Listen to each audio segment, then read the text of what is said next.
Hello everyone, welcome back, and today we are going to study about the motion of center of mass. Centre of mass का motions के बारे में हम लोग कुछ concepts के बारे में जानेंगे। और इससे पहले कि हम अपने कॉन्सेप्ट्स को कंटिन्यू करें, आपको मैं एक प्रॉब्लम इंट्रोड्यूस करना चाहूँगा जो आगे जाकर के इसी कॉन्सेप्ट का इस्तेमाल करके आप इसको सॉल्व कर पाएंगे। प्रॉब्लम का स्टेटमेंट कुछ ऐसा है, अगर थोड़ा देर के लिए समझने की कोशिश करें तो two charge particle of mass m and twice of m are placed at a distance d apart. d distance की दूरी पे दो चार्ज पार्टिकल रखे हुए हैं। अगर आप देख ले तो एक चार्ज पार्टिकल आपका ये हो गया, this is one charge particle, ठीक है, this is another charge particle.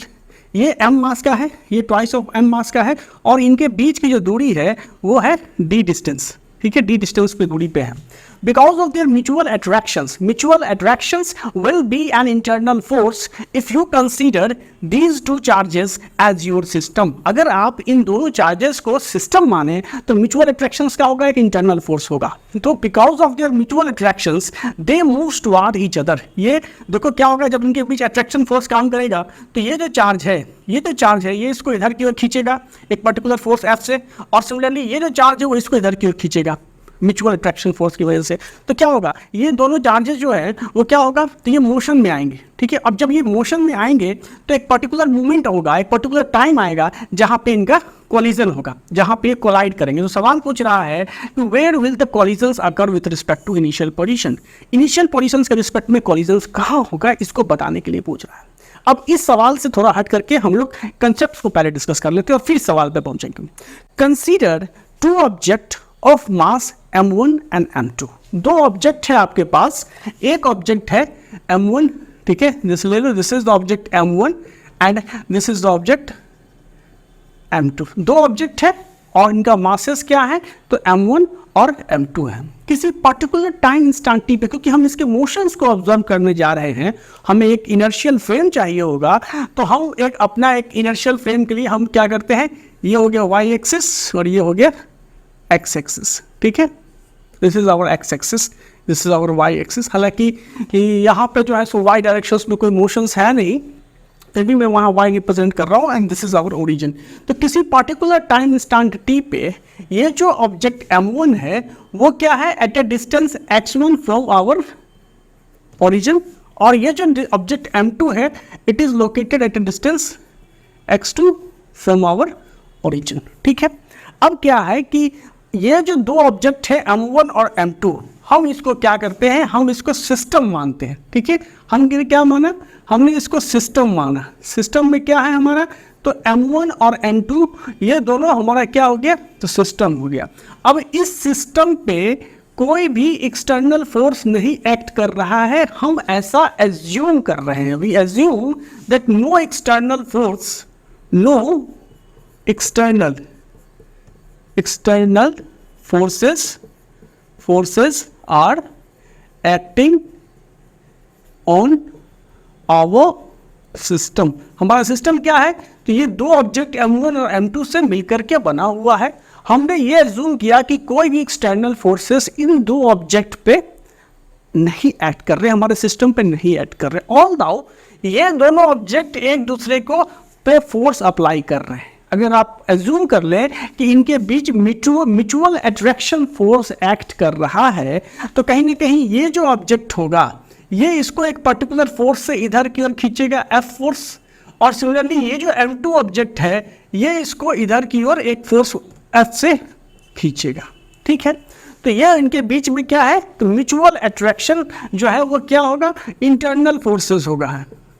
Mutual attraction जो इनके बीच एग्जिस्ट कर रहा है वो क्या होगा, वो एक इंटरनल फोर्स होगा, इंटरनल फोर्स होगा, क्योंकि वो जो फोर्स है उसका सोर्स आपके सिस्टम के अंदर निहित है, इसीलिए उसको हम इंटरनल फोर्सेस कहेंगे। तो कहीं ना कहीं इंटरनल फोर्सेस की वजह से तो ये ऑफ कोर्स तय है कि ये ऑब्जेक्ट इधर की ओर मूव करेगा, ये ऑब्जेक्ट इधर की ओर मूव करेगा। मतलब कि internal forces may causes the motion of this two particle with respect to each other, ये क्लियर है। लेकिन एक्सटर्नल फोर्सेस कुछ भी एक्ट नहीं कर रहे हैं, ठीक है। तो अगर आपको टी इंस्टेंट पे कोऑर्डिनेट्स पता है तो centre of mass two particles का क्या होता है, अगर आपको मैंने रिकॉल करा दूं तो क्या है, दो पार्टिकल सिस्टम है, या सेंटर ऑफ मास का सिंपल सा फॉर्मूला अगर आप लगा लें तो अभी देखो सेंटर ऑफ मास का क्या कोऑर्डिनेट होगा, इन दो ऑब्जेक्ट का at particular time instant T, क्योंकि ये जो कोऑर्डिनेट है x1 और x2 जो है ये क्या है, they are the coordinates of the particle at the time instant t. क्या है, x1 x2 जो है वो क्या है, coordinate of particles at time instant t time instant पे इन दोनों पार्टिकल्स का कोऑर्डिनेट है x1 और x2। तो टी टाइम इंस्टेंट पे उनका सेंटर ऑफ मास कहाँ लाई करता है, सेंटर ऑफ मास का कोऑर्डिनेट होगा x, this is equal to mass of this object into इसका जो x कोऑर्डिनेट है हमारे एक्सिस के रिस्पेक्ट में x1 plus mass of this object m2 और इनटू जो इसका x कोऑर्डिनेट क्या है x2 है और बाई m1 प्लस m2। हमारा ऑब्जेक्टिव क्या है, हमारा ऑब्जेक्टिव हम सेंटर ऑफ मास के मोशन को देखना चाहते हैं, ठीक है, सिस्टम के सेंटर ऑफ मास का मोशन क्या है उसको हम समझना चाहते हैं। तो हमने निकाला कि टी टाइम इंस्टेंट पे जो सेंटर ऑफ मास होगा इस ऑब्जेक्ट का वो ऐसा होगा। अब आपको पता है कि म्यूचुअल अट्रैक्शंस के इन्फ्लुएंस में, इंटरनल फोर्सेस के इन्फ्लुएंस में ये ऑब्जेक्ट एक दूसरे को अप्रोच करेंगे तो ऑफ कोर्स x1 और x2 कोऑर्डिनेट चेंज करेगा, टाइम जैसे जैसे बीतेगा ये x1 और x2 कोऑर्डिनेट चेंज करेगा तो सेंटर ऑफ मास का कोऑर्डिनेट भी चेंज करेगा, तो अगर आपसे पूछा जाए कि velocity of centre of mass क्या होगा तो तुम लिख सकते हो कि ये VCM, ये हो गया XCM, x coordinate of the centre of mass, and VCM is nothing but dx of CM by dt। और जब तुम इसको करोगे तो क्या हो जाएगा, m1d बाई dt ऑफ यहाँ पे तो m1 x1 plus m2 x2 by m1 plus m2। अब जब इस डिफ्रेंशिएशन को लोगे इधर तो ये कैसा हो जाएगा, ये 1 बाई m1 प्लस m2 तो ऐसा ही रह जाएगा, लेकिन यहाँ पे क्या होगा, ये ऊपर वाला मटेरियल है वो क्या होगा m1 into dx1 by dt जोड़ m2 into dx2 by dt हो जाएगा। तो अल्टीमेटली क्या आएगा, m1 into v1 plus m2 into v2 by m1 plus m2. So this will be the velocity of the center of mass. This will be the velocity of the center of mass. ठीक है, ये आपका centre of mass का velocity होगा। तो of course आपने देखा कि ये ऑब्जेक्ट जब म्यूचुअल अट्रैक्शन या इंटरनल फोर्स के इन्फ्लुएंस में मोशन में आएंगे तो उसका सेंटर ऑफ मास का कोऑर्डिनेट भी चेंज होगा, क्योंकि सेंटर ऑफ मास का कोऑर्डिनेट इंडिविजुअल पार्टिकल के कोऑर्डिनेट पे डिपेंड करता है। क्योंकि इंडिविजुअल पार्टिकल खुद मोशन में है तो सेंटर ऑफ मास भी मोशन में होगा। तो हमने निकाला कि वेलोसिटी क्या होगा सेंटर ऑफ मास की, तो मैंने कहा कि velocity of centre of mass is equal to m1 into v1, मतलब इंडिविजुअल पार्टिकल के वेलोसिटी का भी फंक्शन होगा वेलोसिटी ऑफ सेंटर ऑफ मास। अब अगर आपसे मैं पूछूं कि एक्सेलरेशन क्या होगा सेंटर ऑफ मास का, तो आप क्या करोगे, इसको फिर से एक बार डिफ्रेंशिएट करोगे। तो acceleration of centre of mass जो ACM होगा वो क्या होगा, d by dt of VCM। और जब आप इसको एक बार डिफ्रेंशिएट करोगे तो ये हो जाएगा m1 into dv1 by dt जोड़ m2 into dv2 by dt by m1 plus m2, और ये आ जाएगा m1 इंटू a1, क्योंकि dv1 बाई dt मतलब क्या है, इसका acceleration m1 into a1 plus m2 into a2 by m1 plus m2। तो ये हो गया आपको एक्सेलरेशन ऑफ सेंटर ऑफ मास। ठीक है, दो पार्टिकल सिस्टम जब आपस में म्यूचुअल इंटरेक्शन या इंटरनल फोर्सेस के इन्फ्लुएंस में मोशन में होंगे तो उनका सेंटर ऑफ मास का एक्स कोऑर्डिनेट, उनका सेंटर ऑफ मास का वेलोसिटी, उनका सेंटर ऑफ मास का एक्सेलरेशन आ गया। एक्सेलरेशन दिख रहा है आपको, लेकिन क्या इसका कुछ वैल्यू होगा, इस पे आप गौर करिए। अब देखिए, ये दो ऑब्जेक्ट म्यूचुअल अट्रैक्टिव फोर्सेस की वजह से मोशन में है। जितना फोर्स इस पे लग रहा है इसके द्वारा, उतना ही फोर्स इस पे लग रहा है इसके द्वारा। अगर आप इसके एक्सेलरेशन की बात करो, if you talk about the acceleration of this object, this m1 object, तो उसका एक्सेलरेशन क्या होगा अगर आप निकालो तो what will be a1 is equal to, अगर आप इसके एक्सेलरेशन की बात कर रहे हो तो व्हाट विल बी a1, इसका एक्सेलरेशन सपोज करो a1 है, तो a1 क्या होगा, a1 is equal to f by m1। Clear है, क्योंकि फोर्सेस एफ लग रहे हैं तो इसका इंडिविजुअल एक्सेलरेशन जो होगा वो एफ बाई एम वन होगा। अब a2 जब निकालोगे तो इसका जो एक्सेलरेशन है इधर की ओर वो क्या होगा, तो a2 देखो फोर्स किधर है, इधर था तो मैंने पॉजिटिव डायरेक्शन लिया था फोर्स को। ऑफ कोर्स फोर्स इधर है, हमारा एक्स एक्सिस के अपोजिट डायरेक्शन में है, तो मैं इसको a2 लिखूंगा minus of F by M two. ठीक है, ओके। अब देखो यहाँ से देखो ये वैल्यू आया हमारा एक्सेलरेशन का, और ये तब आया जब हमने माना है कि ये सिस्टम आइसोलेटेड है, इस पे बाहर से कोई एक्सटर्नल फोर्सेस एक्ट नहीं कर रहे, तब जाकर के ये एक्सेलरेशन की वैल्यू आई है इंडिविजुअल पार्टिकल्स की। अब अगर देखो इन वैल्यूज को जब तुम इसमें सब्स्टिट्यूट करोगे तो क्या आएगा, ACM is equal to M1 into यहाँ पे A1 की वैल्यू डालो F बाई M1 और plus M2 into minus of F by M2 by M1 plus M2, M1 plus M2। अब देखो यहाँ से M1 कट जाएगा, ये कट जाएगा, F में से F जीरो हो जाएगा, मतलब जीरो। मतलब आपने क्या देखा कि अगर केवल इंटरनल फोर्सेस प्रेजेंट है तो सेंटर ऑफ मास का एक्सेलरेशन जीरो आ गया। और अगर सेंटर ऑफ मास का एक्सेलरेशन जीरो आ गया, ये कह रहा है कि velocity of the centre of मास ये जो है इसकी वैल्यू क्या होगी, कांस्टेंट होगी। मतलब अगर बाहर से किसी सिस्टम पे, यहाँ तो मैं टू पार्टिकल सिस्टम की बात कर रहा हूँ और आगे चल के मैं इसको जनरलाइज भी करूंगा, मैं एन पार्टिकल सिस्टम की भी बात करूंगा, लेकिन आप ये देख रहे हैं कि अगर किसी सिस्टम पे बाहर से कोई एक्सटर्नल फोर्सेस एक्ट नहीं कर रहा है, उस स्थिति में acceleration of the centre of मास हमारा जीरो आ जा रहा है। ठीक है, और अगर acceleration of centre of mass zero आ रहा है, इसका मतलब velocity of centre of mass constant होगा। अब वेलोसिटी अगर कांस्टेंट होगा तो उसके क्या मायने हैं उसको समझिए। अगर वेलोसिटी कांस्टेंट हो गई तो उसे आप क्या समझते हैं, अगर आपका वेलोसिटी कांस्टेंट हो गया, VCM अगर कांस्टेंट हो गया, VCM की वैल्यू अगर कांस्टेंट हो गई तो इसके दो केसेस बन सकते हैं।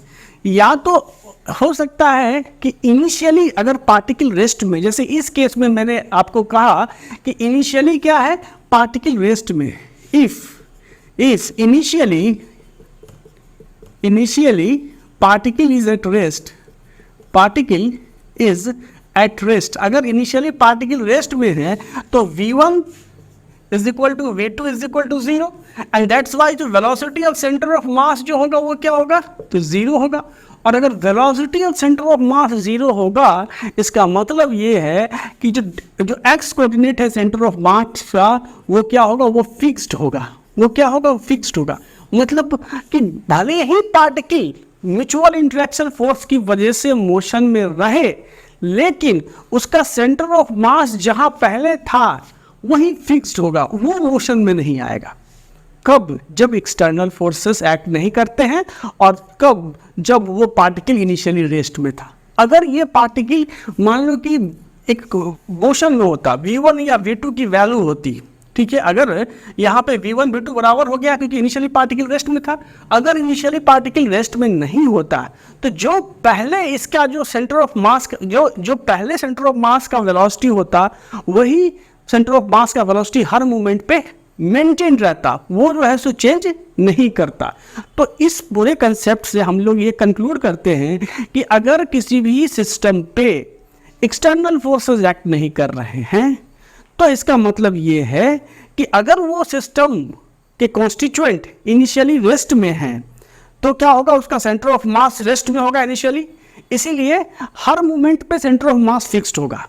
ठीक है, और अगर मान लो कि इनिशियली सिस्टम मोशन में है, सिस्टम के कॉन्स्टिट्यूएंट मोशन में है, तो सेंटर ऑफ मास भी मोशन में होगा, और उस मोमेंट पे अगर मान लो कि कभी एक्सटर्नल फोर्स एक्ट ही नहीं कर रहा है, तो उसका centre of mass constant velocity से मूव करता रह जाएगा। यही चीज़ इसको समझाने का जो था सो मेन इंपॉर्टेंस था।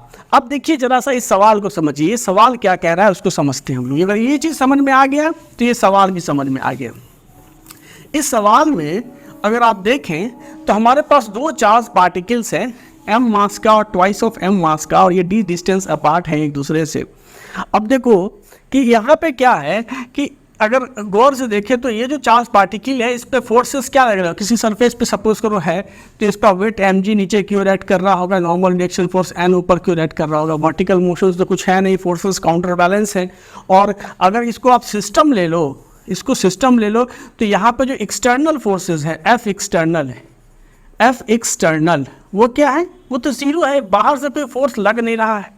अब बाहर से कोई फोर्स अगर नहीं लग रहा है और इनिशियली पार्टिकल रेस्ट में है, इनिशियली अगर पार्टिकल रेस्ट में है तो अभी इसका सेंटर ऑफ मास क्या होगा, जैसे अगर मान लो अभी सेंटर ऑफ मास निकालना है, हम मानते ही है मेरा एक्स एक्सिस ये यहाँ से ये ओरिजिन है, तो अभी अगर सेंटर ऑफ मास निकालेंगे तो क्या होगा, XCM अगर हम अभी निकालें तो क्या होगा, ये हो जाएगा इसका मास m इंटू, सब इक्वेशन क्या बोलता है, m1 into x1 plus m2 into x2 बट्टा m1 प्लस m2, यही है सेंटर ऑफ मास का कोऑर्डिनेट। अब देखो m1 है मेरा m और यहाँ पे ओरिजिन अगर हमने ले लिया है तो इसका x कोऑर्डिनेट क्या हो गया 0 प्लस m2 यहाँ पे है ट्वाइस ऑफ m, और अगर यही यहाँ पे देखो ये d डिस्टेंस है तो इसका कोऑर्डिनेट क्या हो गया d, तो इंटू डी बट्टा m1 प्लस m2 मतलब m plus twice of m, तो ये कितना आ गया twice m into D by thrice of m, m cut गया मतलब 2d/3। This is the coordinate of the centre of मास। ठीक है, अब चूंकि इनिशियली पार्टिकल रेस्ट में था, इनिशियली पार्टिकल रेस्ट में था, पार्टिकल इज एट इनिशियली क्या है, initially the charges the CHARGES charges are at rest. अब इनिशियली अगर चार्जेस रेस्ट में है तो इसका मतलब velocity of the centre of mass क्या है, जीरो है, velocity of the centre of mass zero है, और इसीलिए जब वेलोसिटी जीरो है और F एक्सटर्नल जो एक्सटर्नल फोर्स जो है वो भी यहाँ पे सिस्टम पे जो नेट एक्सटर्नल फोर्स जो है वो भी जीरो है, इसका मतलब क्या होगा कि जब ये कोलाइड करेंगे, जब ये कोलाइड करेंगे दोनों चार्ज, तो दोनों चार्ज इकट्ठे एक जगह पे होंगे, तो वो मूवमेंट होगा जहाँ पे उनका सेंटर ऑफ मास इनिशियली लाई करता है, and that will be 2d/3। ठीक है, दैट विल बी 2d/3। ये अपने सेंटर ऑफ मास पे जाके कोलाइड करेंगे, सिंपल सी बात है। और सेंटर ऑफ मास का इस चार्ज से दूरी कितना होगा, this will be 2d/3 distance होगा। तो यही है motion of centre of mass. अगर इस पे एक्सटर्नल फोर्स एक्ट कर रहे होते, if there will be external force, तो फिर सिचुएशंस बदलता।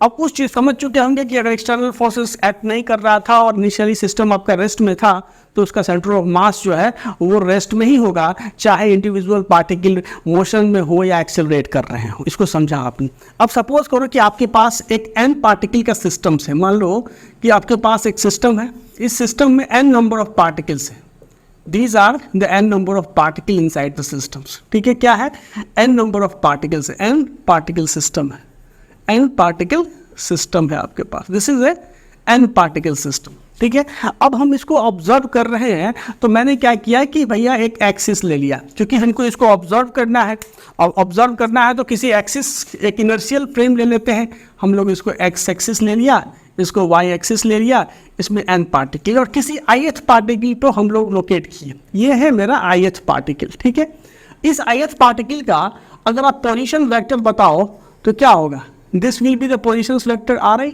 और mass of the ith particle is mi। मतलब Ri क्या है, Ri है हमारा position of ith particle, position of ith particle. ठीक है, इस n पार्टिकल सिस्टम में Ri is the position of ith particle and mi क्या है, the mass of the ith particle, mass of ith particle. ठीक है, पार्टिकल। अब देखो ये आपका सिस्टम में, समझ में आ गई बात।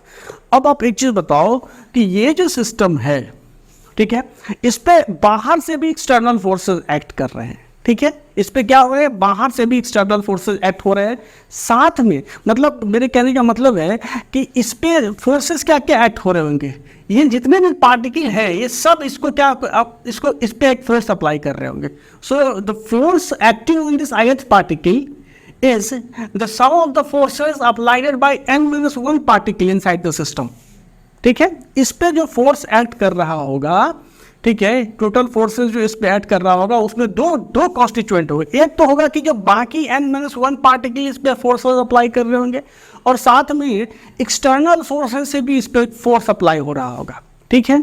तो अगर आप बताओ कि इसका एक्सेलरेशन क्या होगा, इस पार्टिकल का एक्सेलरेशन क्या होगा, आप लिख सकते हो कि acceleration of the ith particle, this is acceleration of ith particle, and this can be written as 1 by mi, mass into net force acting on this particle. इस पार्टिकल पर नेट फोर्स क्या क्या काम कर रहा होगा, एक तो सारे पार्टिकल का जो फोर्सेस इस पे काम कर रहा होगा, तो मैं लिख देता हूँ कि I is not equal to J, ठीक है, और Fij मतलब force on ith particle due to jth particle, मतलब इस पार्टिकल पे बाकी सब पार्टिकल के द्वारा जो फोर्स लगा उसका सम कर दिया मैंने जो है सो, और प्लस क्या किया, प्लस किया F force on ith particle, external force जो ith पार्टिकल पे काम कर रहा है, एक्सटर्नल फोर्स, उसको हमने इसमें लिख दिया।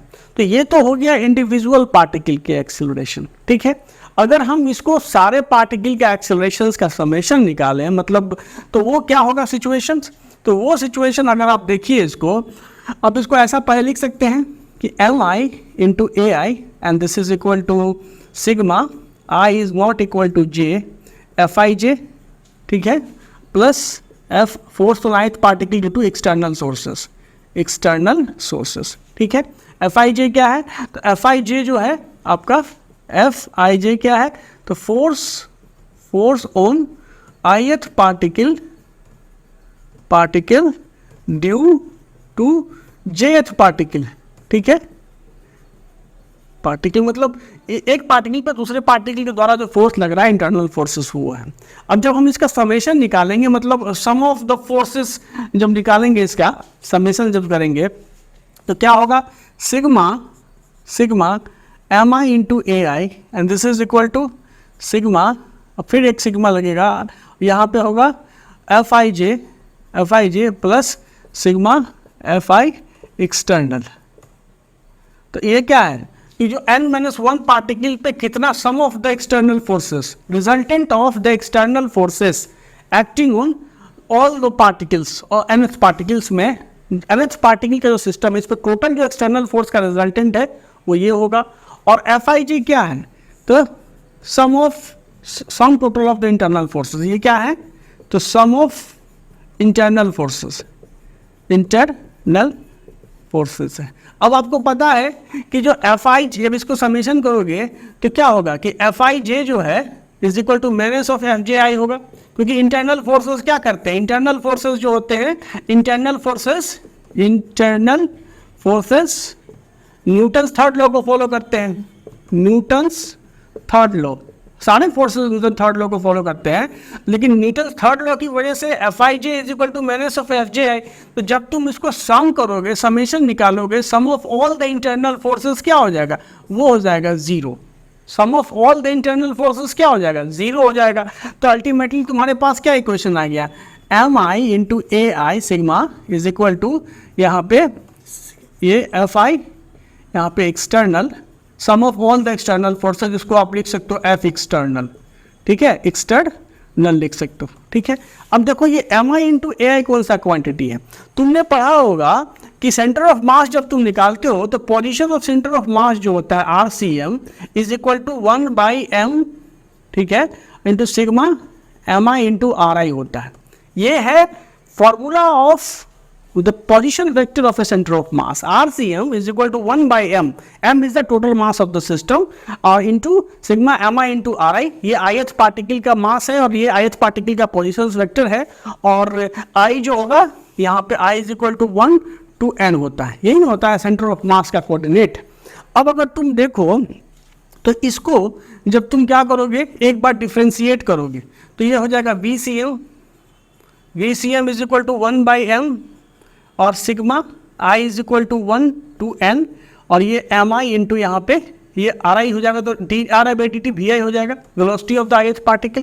और अगर एक बार और डिफ्रेंशिएट कर दोगे तो ये हो जाएगा ACM is equal to 1 by m और sigma i is equal to 1 to n और mi इंटू ai। तो कहीं ना कहीं देखो यहाँ से क्या निकल के आ गया कि sigma mi into ai is equal to m into ACM, ठीक है, sigma mi into A I is equal to m into ACM आ गया।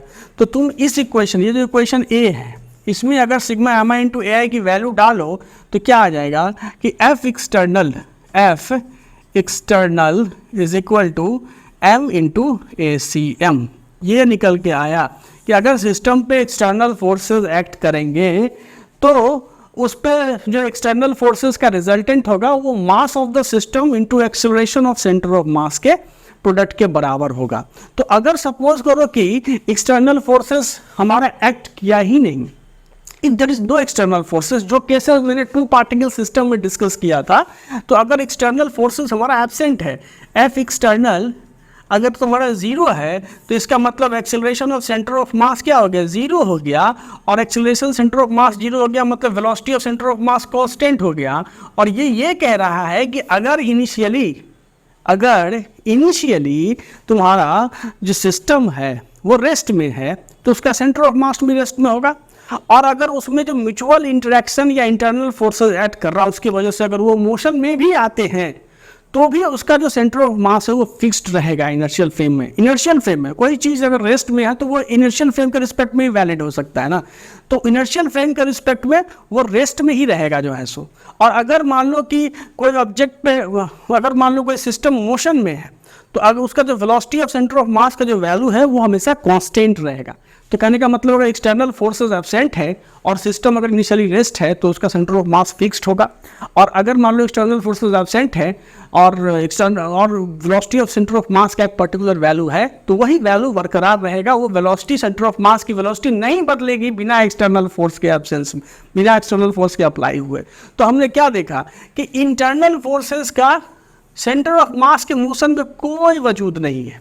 इस मतलब कि internal forces have no impact on the motion of centre of mass. It's a very important result, और बहुत सारे सवाल आप इस पे बनाएंगे जो है सो।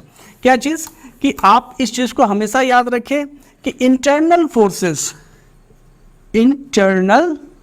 Forces have no impact on the motion of center of mass of system। ठीक है, सेंटर ऑफ मास जो सिस्टम का जो सेंटर ऑफ मास है वो तभी उसका मोशन तभी इम्पैक्ट करेगा जब एक्सटर्नल फोर्सेस अप्लाई होंगे, और जब एक्सटर्नल फोर्सेस लगेंगे तो एफ एक्सटर्नल जो होगा resultant of all the external forces acting in the system is equal to M into A C M के बराबर होगा। ठीक है, तो यही मेरा जो डिस्कशंस का मेन ऑब्जेक्टिव था कि आप सेंटर ऑफ मास के कंसेप्ट को समझें। अब एक चीज़ अगर इसमें थोड़ा सा एक्सटेंशन और करें तो आपने ये निकाल दिया, अब एक बार बताओ जरा सा कि मोमेंटम क्या होगा इस एन पार्टिकल सिस्टम का। अगर आप निकालना चाहो what will be the total momentum of this N particle system, P, ये हो जाएगा इसका इंडिविजुअल मोमेंटम का summation M I into V I, यही होगा M I into V I, यही ना होगा। इसका टोटल मोमेंटम क्या होगा, इंडिविजुअल मोमेंटम का समेशन होगा। ठीक है, अब देखो हमने एक चीज़ पढ़ा यहाँ पे कि अगर हमारा जो पोजीशन ऑफ सेंटर ऑफ मास होता है RCM, जिसको हम ऐसे लिख सकते हैं RCM क्या है, ये है position vector of the centre of mass, and this is equal to what 1/m into यहाँ पे सिग्मा और एम आई इंटू यहाँ पे RI होता है। तो जब आप इसको एक बार इसको डिफ्रेंशिएट करोगे तो क्या हो जाता है इसको मिलकर कर लो, और dRCM by dt and this is equal to sigma mi, और ये dRI बाई dt। तो करने का मतलब dRI बाई dt क्या हो गया, dVi हो गया, तो ये हो गया mi इंटू वी आई, और mi इंटू वी आई क्या हो गया, तो m into VCM is equal to sigma mi into V I हो गया।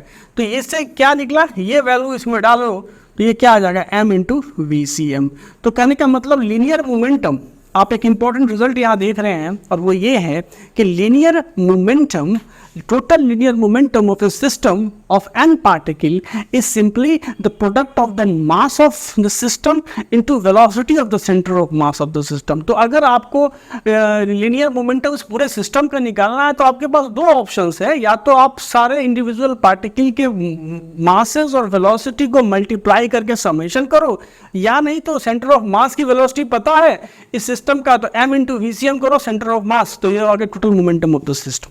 अब आपको पता है कि velocity of the centre of mass जो है velocity of the centre of mass क्या होता है, VCM कांस्टेंट होता है। Velocity of the centre of mass is constant if F external is equal to 0। ये तो आपने रिजल्ट यहाँ से निकाला, क्योंकि अगर F एक्सटर्नल 0 होगा तो एक्सेलरेशन ऑफ सेंटर ऑफ मास 0 होगा, और एक्सेलरेशन 0 होगा तो velocity of centre of mass constant होगा।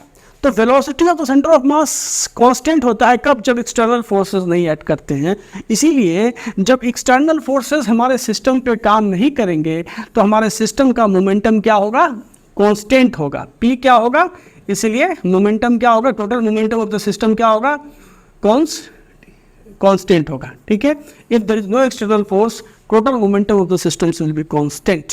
तो ये रहा आपका motion of centre of mass का एक ओवरव्यू। ठीक है, ये मैंने एस सी वर्मा के बुक से ही उठाया था। अब हम लोग इस पे बेस्ड कुछ सवाल को सॉल्व करेंगे, जिससे थोड़ा सा आपको क्लियर पिक्चर मिलेगा। So please don't forget to watch my next video which is particularly based on the problems related to these concepts.